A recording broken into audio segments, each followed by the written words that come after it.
자연으로 떠나는 여행.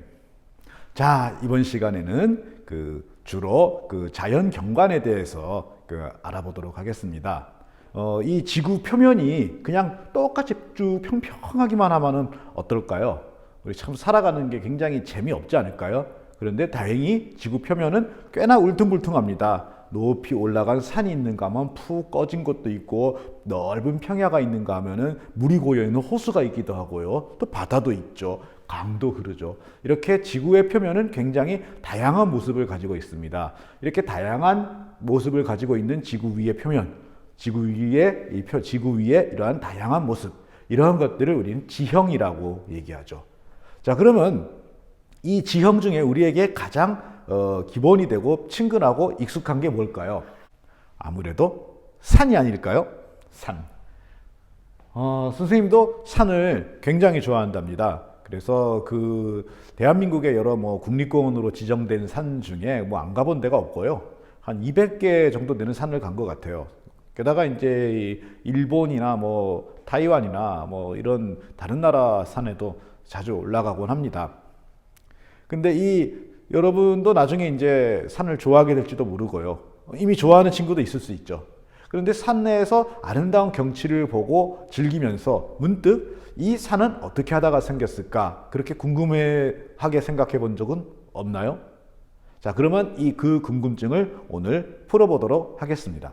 산이 만들어지는 원리는 두 가지입니다. 하나는 어떤 이유로 인해서 솟아오른 겁니다. 당연하겠죠. 솟아올랐으니까 산이 됐겠죠. 그러니까 이러저런 이유로 인해서 솟아올라서 산이 되기도 합니다. 그런데 또 거꾸로 깎여서 산이 되기도 합니다. 그러니까 남들은 다 깎여 내려갔는데 혼자 안 깎이고 남아있으면 그게 뭐가 될까요? 산이 되겠죠. 그래서 산이 만들어지는 원인은 융기라 그러죠. 올라가던가 아니면 침식, 깎이던가 이 두 가지로 만들어집니다. 경우에 따라서는요, 하도 많이 깎여가지고 원래 평지였던 곳이 다른 곳이 다 깎여서 남은 곳이 높은 산이 되는 그런 경우도 실제로 있답니다. 미국의 유명한 요세미티 같은 지역이 이제 그런 지역이죠. 위로 올라가는 작용, 낮았던 곳에 더 높은 산을 만드는 작용은 주로 두 가지 종류가 있는데, 하나는 여러분 잘 알고 있죠? 땅 속에 있는 마그마가 위로 분출해가지고 올라오는 화산이 터지기도 하고요. 혹은 땅 밑에 어떤 힘이 작용해가지고 이 땅 전체를 위로 밀어 올려갖고 만들어지는 융기, 이런 것들이 이제 있게 되겠습니다. 그 다음에 깎아가지고 산을 만드는 경우도 이제 두 종류가 있는데요. 여기는 이제 안 나오지만 하나는 이제 물이에요. 역시 물이 제일 많이 깎아요. 그죠? 그래서 강물이 계속 흘러가면서 계속해서 연약한 부분을 깎아내다가 보면은 나중에 다 깎여난 나머지 부분이 산이 되는 거죠. 혹은 물처럼 슬슬 깎아나가지 않고 한꺼번에 세게 깎고 나가는 경우도 있어요. 그게 뭘까요? 물이 얼면 뭐가 되죠?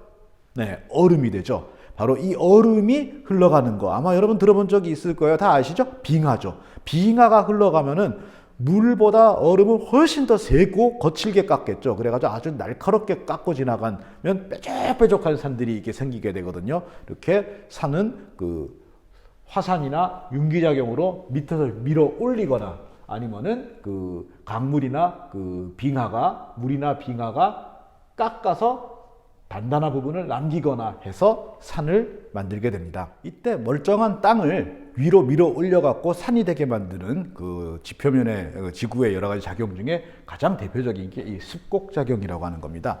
간단히 말하면 이 교과서를 가지고 한번 예를 들어 볼게요. 이 책을 양쪽에서 아주 세게 잡아당기면 어떻게 될까요? 내가 천하장사라면 뚝 끊어지겠죠. 그러면은 이거를 양쪽에서 이렇게 밀면 어떻게 되죠? 밀면은 얘가 이렇게 밀리다가 이렇게 꺾어지겠죠. 자, 바로 산이 되는 겁니다. 자, 여기에 이렇게 그림에 보듯이 이 같은 땅을 양쪽에서 강한 힘이 마주보고 밀어대고 있습니다. 그러면은 이 땅이 마치 주름처럼 접힐 수밖에 없게 되겠죠. 그래서 산이 만들어지는데, 이런 식으로 만들어지면은 산이 하나만 덜렁 생기는 게 아니라 이 주름이니까 쭉 이어지는 뭐가 되죠? 네, 그렇게 커다란 산맥이 만들어지는 겁니다. 반면에 밑에서 마그마가 분출하는 화산이 터진 경우에는 그 화산이 터졌던 분화구를 중심으로 이렇게 동그마니 산 하나만 달랑 만들어지는 그런 경우가 많이 있겠죠. 참 지구가 그러고 보면 바쁜 것 같아요. 이렇게 혼자 빙글빙글 돌고 또 태양 둘레를 돌고 이것도 참 바쁘고 어지러운데 또 그 땅도 그냥 안 있고 막 서로 밀고 막 그래가지고 막 주름을 줬고 그러고 있어요. 도대체 지구의 이 땅은 왜 그렇게 서로 밀어댈까요? 이거를 그 이유는 뭐냐면요. 우리가 서 있는 이 지구 위의 땅이요. 하나의 땅으로 되어 있지 않아요. 그냥 마치 거북이 등껍질처럼 조각조각 잘라진 여러 개의 커다란 땅 조각들로 이루어져 있는 거죠. 이 커다란 땅 조각들은 바로 이 마그마, 멘틀이라고 불리는 뜨거운 반액체, 반고체 끈적끈적한 그 위에 떠 있어요. 떠 있으면서 둥둥 떠 있는 거예요. 굉장히 무섭죠. 우리는 지금 튼튼한 땅 위에 서 있다고 생각하지만 실제로는 뻘겋게 달아오른 시뻘건 그 뜨거운 그 용암 위에서 둥둥 떠다니는 땅 덩어리 위에 있는 거예요. 그래서 이 땅 덩어리들이 서로 쿵쿵 부딪히게 되겠죠. 그러다 보면은 이 부딪히는 곳에서 경계면에서 여러 가지 복잡한 일들이 일어나게 되겠죠. 지진이 일어난다든지 화산이 터진다든지 혹은 서로 막 부딪히는 힘 때문에 접히고 꺾이면서 커다란 산이 만들어진다든지. 그래서 자 보다시피 이렇게 여러 개의 판 덩어리들로 이루어진 지구 위에 판과 판의 경계 근처에서 굉장히 많은 그 작용이 일어나기 때문에 그 화산이나 습곡 작용이 일어나면서 산이 만들어지게 됩니다. 그래서 이 산이 많이 만들어지는 것을 조산대라고 얘기하고요.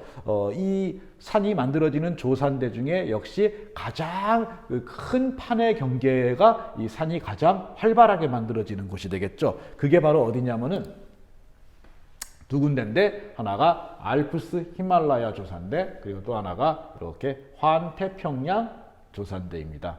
이 전체가 커다란 하나의 땅덩이가 곳곳에 다른 땅덩이들과 부딪히는 곳이죠. 여기도 역시 이 큰 땅덩이가 이 위에 있는 큰 땅덩이와 부딪히는 곳이에요. 재미있는 게요. 요 판 있죠? 요 판. 인도가 들어있는 판이요. 이 판이요. 이 티베트 있어요. 중국 티베트. 이 판 밑으로 파고들고 있어요. 이 밑으로 파고들고 있으니까 요 일대에는 다른 지역보다 땅이 더블이죠. 땅 껍질이 더블이 되는 거예요. 그래서 여기가 세계에서 제일 높은 그 히말라야 산맥이 만들어지게 되는 거죠. 그러나 역시 가장 활발하게 움직이는 곳이 이 환태평양 조산대예요. 그래서 이 환태평양 조산대에는 이 빨갛게 찍힌 점이 화산이나 지진이 발생하는 빈도를 보여주는데 다른 지역보다 훨씬 더 빽빽하게 찍혀 있어요. 그래서 이 지역을 흔히 다른 말로 환태평양 조산대, 이게 퍼시픽 림인데요. 영어로 여기를 불의 고리, rim of fire 이렇게도 얘기를 합니다. 저 환태평양 조산대 중에서도요 가장 강력한 곳, 가장 강력하다니까 이상하네요. 어쨌든 제일 위험하고 무서운 곳이 어디냐면요 바로 일본입니다. 일본은요 독특하게 판과 판의 경계 정도가 아니라 하나, 둘, 셋, 넷, 무려 4개나 되는 지각판이 서로 부딪히는 곳에 자리 잡고 있어요. 특히 이 필리핀 판과 이 3개의 판이 부딪히는 꼭지점, 여기에 바로 어디가 있냐면요 도쿄가 있어요. 그러니까 도쿄라고 하는 도시는 갈라진 3개의 땅 조각이 서로 부딪히는 곳에 있는 것이죠. 그러니 여기 얘들은 지진이라고 하는 게 그냥 일상생활처럼 일어날 수밖에 없어요. 자, 그러면은 우리는 그럼 다행인가요? 안타깝게도 그렇지가 않아요. 우리도 역시 여기서 큰 충격이 와서 부딪히면 이 진동이 얼마든지 전해질 수 있는 위치에 있거든요. 그래서 불과 10년 전만 해도 우리나라는 지진하고 별로 상관없는 거 아니야? 그러고 막 일본에서 도후 대지진이 일어나가지고 수많은 사람들이 죽고 그럴 때도 야, 한반도에 살아서 굉장히 다행이야. 이런 생각을 하는 사람도 있었는데 재작년인가요? 2017년에 우리가 결코 지진으로부터 안전하지 않다라는 걸 보여준 사건이 있었죠. 네, 포항에서 지진이 일어나가지고 그 대입 수능이 막 연기되고 그랬던 적이 있죠. 그래서 우리 역시 지진으로부터 안전하지는 않아요. 늘 대비를 하고 있어야 되겠죠. 참고로 그 지진의 그 규모를 측정하는데요. 이 지진의 규모를 측정하는 이 단위가 리히터라고 하여 이 리히터라 그러는데 이 숫자가 1에서부터 9까지 있거든요. 근데 이 흔히 규모 몇 그러죠. 규모 7의 지진이 일어났다. 규모 5의 지진이 일어났다. 뭐 그럴 때 쓰는 숫자인데요. 이게 고등학교 가면 알게 되겠지만 이게 로그 스케일이에요. 그러니까 1, 2, 3, 4가 아니라 로그 1, 로그 2 뭐 이런 식으로 로그 스케일이기 때문에요. 2가 1보다 2배 크고 4가 2보다 2배 크고 그런 게 아니에요. 이 숫자 1이 늘어날 때마다 32배씩 커지는 거예요. 그러니까 이 규모 5의 지진보다 규모 6의 지진은 32배가 크고요. 규모 7의 지진은 32 곱하기 32배 큰 거죠. 자, 그래서 이 규모에 따라 가지고 어느 정도의 지진인가 이렇게 나왔는데 저번에 그 수능을 연기시켰던 포항 지진은 규모가 5.4인가 그랬어요. 그래서 보면은 굴뚝이 무너지고 사람들이 놀라고 약한 건물들이 파괴되는 그런 수준이었죠. 그런데 대만이나 일본처럼 큰 지진이 자주 나는 곳에서는 6 이하는 사람들이 그냥 지진같이 느끼지도 않아요. 그냥 일상생활이에요. 일상생활이고 이제 7 정도 넘어가면은 이제 피해를 입기 시작하죠. 그래서 7 정도 되면은 막 다리가 부서지고 막 돌벽이 무너지고 심지어 철도가 휘고 막 그런다 그러죠. 그리고 여기에는 나와 있지 않는데 9가 되면은 거의 모든 것이 파괴됨.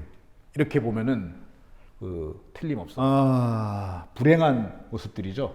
이게 이제 우리나라 포항에서 있었던 규모 5.4 정도의 그 지진의 뒷모습입니다. 이렇게 보다시피 그 돌 담장이 막 무너지고 막 전기줄이 막 흩어지고 막 난리가 났어요.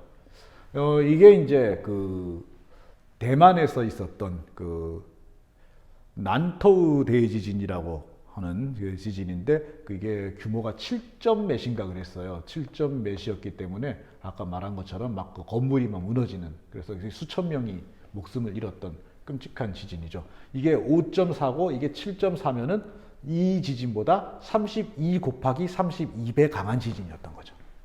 이게 이제 그 일본에서 있었던 그 악명 높은 쓰나미로 유명했던 그 동일본 대지진 네 흔적입니다. 무려 규모가 9.0이 넘었습니다. 그러니까 이 지진 곱하기 규모 이 지진의 강도에다가 32를 곱하고 32를 곱하고 32를 곱하고 다시 32를 곱한 그런 세계의 지진이죠. 그러니 뭐 아무리 재난 대비를 잘하는 일본이라 그래도 답 없죠. 거의 모든 것이 다 파괴돼 버린 그런 모습입니다. 산 얘기한다 그러더니 갑자기 무시무시한 지진 얘기를 계속했네요. 자, 다시 그 산으로 돌아가 봅시다. 산이라고 하는 곳은 기본적으로 산은 다른 곳과 우리가 살고 있는 일반적인 곳과 가장 큰 차이가 뭐죠? 네, 높이가 다른 거죠. 그래서 이 높이가 다르면서 여러 가지 환경이 달라집니다. 그래서 이 높은 산에서는 우리가 살고 있는 이런 평지와는 다른 독특한 생활 모습들이 나타나게 됩니다. 자, 어떻게 다르냐?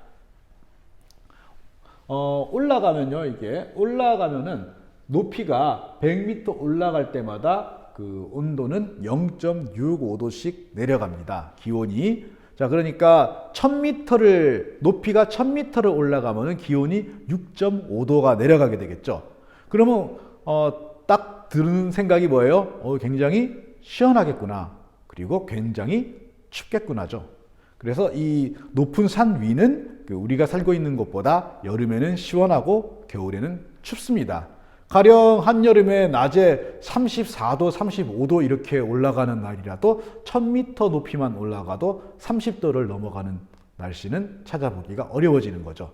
만약에 1500m를 오르내리는 이제 소백산이나 오대산 같은 데 올라가면은 이곳하고 비교하면은 10도 차이가 나기 때문에 한여름 한낮이라 할지라도 그 위에 올라가면 우리가 실내에서 여름에 에어컨 틀어 놓은 정도의 그 기온이기 때문에 굉장히 시원합니다. 물론 그 대가는 겨울에 치르게 되겠죠. 겨울에 우리 그 서울에서 그냥 별로 그렇게 춥지 않은 날, 예를 들면 영하 1도 뭐 이 정도일 때 1500m가 넘는 그런 산 위, 높은 산 지역에서는 영하 11도, 12도, 만약에 서울이 영하 막 10도 이렇게 해서 굉장히 추운 날이다 그러면 그런 높은 산 위에서는 영하 24도 뭐 이런 식으로 올라가죠.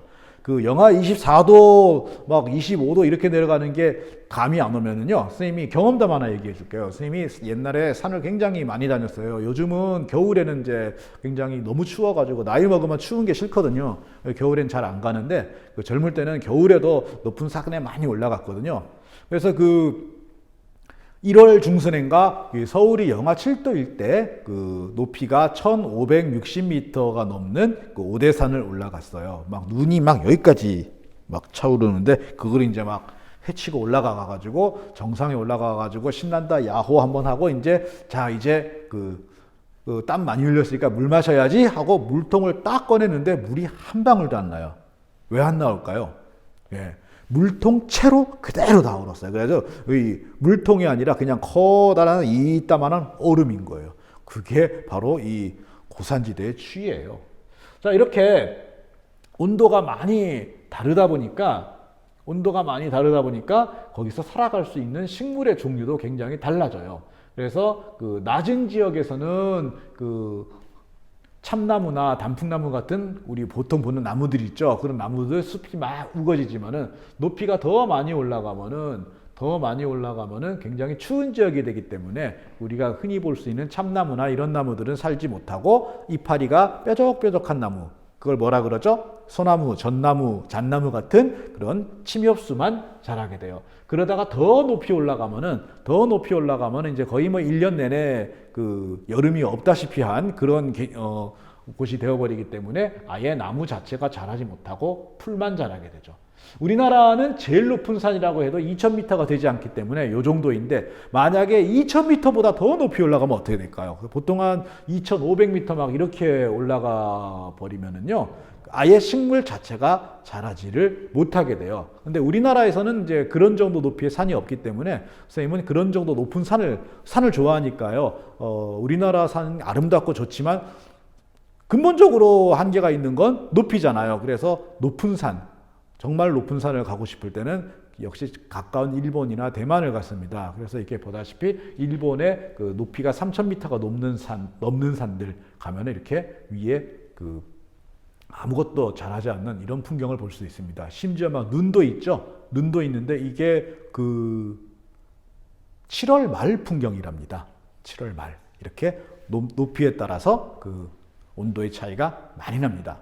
또한 높이에 따라서 그 기온만 내려가는 게 아니라 공기도 줄어듭니다. 그러니까 위로 올라갈수록 공기가 점점 줄어들어 가지고 100m마다 1%씩 공기가 이제 줄어드는 거예요. 그래서 높은 산에 올라가 가지고 이렇게 물을 끓이면은 잘 끓지 않아요. 밥도 잘 안 되고요. 그게 왜냐하면은 그 공기가 희박해 가지고 그래요. 그럼 만약에 1000m를 올라갔다 그러면은 공기가 10% 줄어들겠죠. 2000m 올라갔다 그러면은 20% 줄어들고요. 3000m로 올라가면 어떻게 될까요? 공기가 3분의 1이 줄어드는 거예요.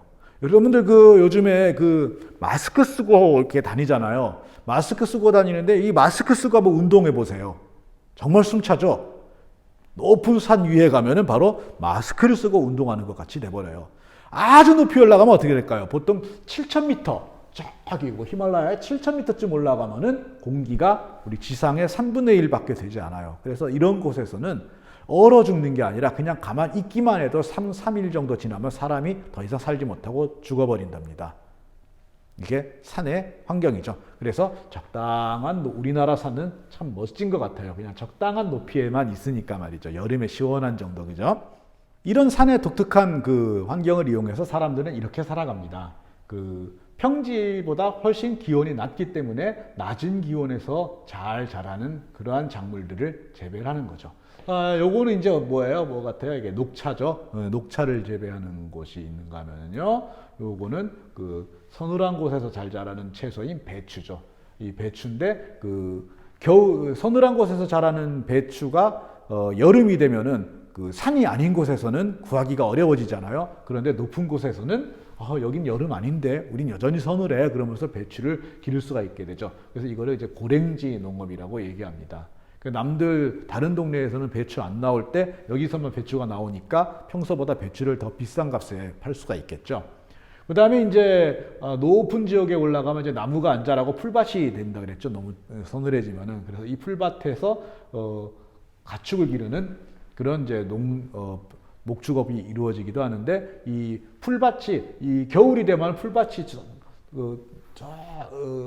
사라지거든요. 이렇게 더 밑으로 내려가요. 이렇게 추워지니까. 그다음 여름이 되면 좀 덜 추워지니까 풀밭이 좀 더 위까지 올라가고 그래가지고 그 겨울과 여름이 될 때마다 겨울에는 밑으로 내려와서 가축을 치고 여름에는 좀 위로 올라가서 가축을 치고 이렇게 오르락 내리락 하는 이런 걸 이제 이목이라고 합니다. 그래서 그 산이 높은 지역에서는 이런 식으로 생활을 합니다. 높은 곳이라 공기도 부족하고 기온도 또 평지보다 낮기 때문에 우리가 흔히 볼 수 있는 그런 식의 농사 있죠. 뭐 이렇게 벼를 심거나 뭐 하는 그런 곡식 농사라든지 이런 것들은 잘 이루어지지는 않습니다. 이렇게 산에 대해서 알아봤는데요. 그 다음에 이제 산이 나오면 그 다음에는 강이 나오겠죠. 바다도 나오고요. 근데 이제 강, 바다 이런 부분은 선생님이 나중에 여러분과 함께 여러분이 직접 하는 활동으로 해결을 하려고 합니다. 계속 선생님만 얘기하고 듣기만 하고 이러면 재미가 없잖아요.